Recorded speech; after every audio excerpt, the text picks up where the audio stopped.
IFM News. IFM News. IFM News. Lokal. Inpakaamo ni Presidente Ferdinand Bongbong Marcos Jr. anang iyalokar ti gobyerno iti agarop sa 19 bilyon a pisos para iti programa ti Technical Education and Skills Development Authority. Kinuna ti Presidente daytoy ti karakalan a pondo ana ipaay ti ahensya. Iti panagbitlana, tinakamat na babaon na itinaso a programa kat maikan na itinaraway nga oportunidad dagiti kakailyan na tapno maasa ti skills sa iti panagdalanda itinaraway at training arason na iti pan nakalukat iti ad-adupay nga employment opportunities. Itong nakaraang SONA, sinabi ko na ang pinakamahalagang puhunan ng ating bansa ay ang ating mamamayan.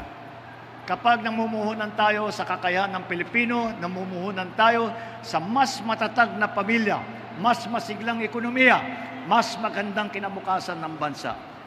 Kaya ngayon, this year, bibigyan natin ang TESDA ng pinakamalaking budget sa kasaysayan ng TESDA.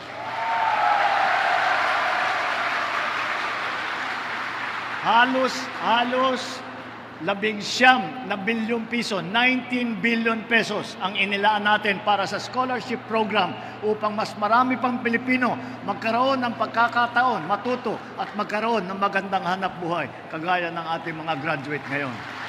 Ni Presidente Marcos sinangida ulo ti mass graduation dahiti sa 1,150 ang nagturpos iti agduduma a kurso ti TESDA dito'y probinsya.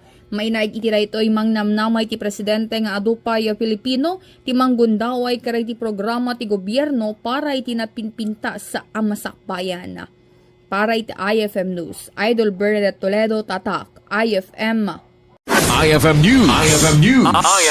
IFM News. Lokal.